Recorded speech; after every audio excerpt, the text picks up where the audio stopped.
हम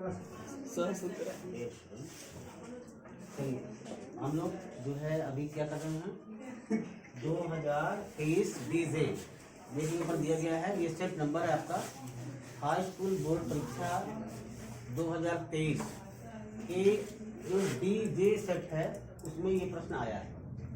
और बच्चों हमको पहले से पता है कि बोर्ड परीक्षा में हाई स्कूल में आपको 4 लाइन की कविता लिखने के लिए आती है। और अब लिखा है प्रश्न नंबर 7 पर है ये, और अथवा करके आएगा एक प्रश्न रहेगा, प्रश्न के बाद ये आपको दिया गया है।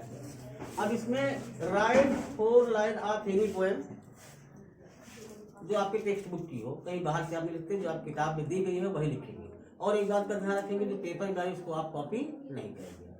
तो पहली जो 4 लाइन है वो सबको आपको याद हो गई है। The way a crow swooped down on me, the dust of snow from a hemlock tree। करीब करीब सारे बच्चों को याद है, वो सिंपल पोएम है, 4 लाइन की याद है।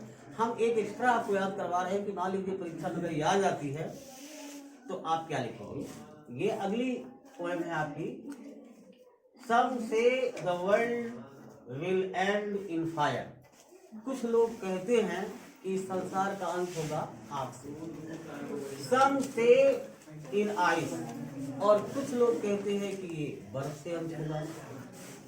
From what I have tasted of desire, I have, ये ध्यान रखिएगा, tasted of desire, जहां तक मैंने इस डिजायर इच्छा का अनुभव किया है। टेस्टेड का मतलब स्वाद लिया है, शाब्दिक अर्थ है, लेकिन जहां तक मैंने इस अनंत इच्छा का अनुभव किया है वह ऐसी ही है जैसे I hold with those who favour fire. आपके समान है, तो मैं उनकी बात मान लेता हूँ जो इस बात की मान्यता रखते हैं कि संसार का अंत आग से होगा। तो असल में ये सिंबॉलिक पोएम है, प्रतीकात्मक कविता है, जिसमें कवि आपको ये बता रहा है कि इस संसार का अंत जो है वो किससे होगा।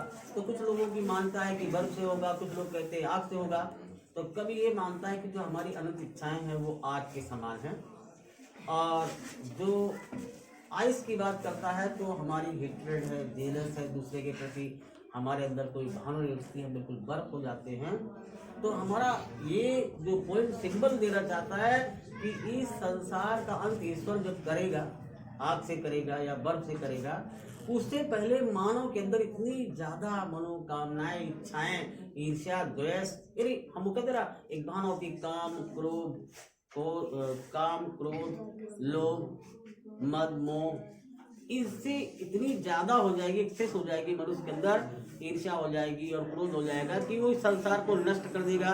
इससे पहले ईश्वर नष्ट करे, मनुष्य ही नष्ट कर देगा। तो समझ में आ गई बेटा? आगे बढ़ते हैं। Right A central idea of anyone from the following passage. अब ये जो सेंट्रल आइडिया दिया गया है, 3 दिया गया, डस्ट ऑफ स्नो है, टाइगर जू है और animal.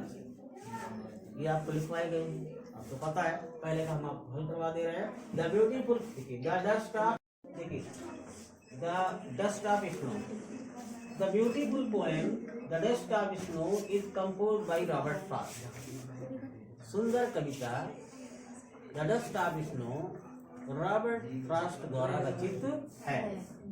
In this poem the poet expresses importance of small things. इस कविता में कवि इम्पोर्टेंस ऑफ स्मॉल थिंग्स, छोटी छोटी चीजों के महत्व के बारे में बताता है। इन चेंजिंग वंस एटीट्यूड, कि कैसे वो एक व्यक्ति के एटीट्यूड को, दृष्टिकोण को, उसके नजरिए को बदल देती हैं। The poet was under A हेमलक tree. हमारा कवि एक हेमलक के पेड़ के नीचे था। He was sad and inactive, वह उदास था और निष्क्रिय, आलस में पड़ा हुआ। Suddenly a crow shakes the dust of snow from the hemlock tree। अचानक से कौवा आता है और वो उस हेमलक ट्री की शाखा को हिलाता है, जिससे डस्ट ऑफ स्नो, बर्फ के कण नीचे झटते हैं और लेखक के ऊपर पड़ जाते हैं। The dust of snow fell on the poet। बर्फ के कण कवि के ऊपर गिरते हैं and changed his mood, और उसकी मूड को बदल देते हैं। It saved his precious moment from being wasted away, और यह उसके प्रीशियस मोमेंट, कीमती क्षण को बर्बाद होने से बचा लेते हैं।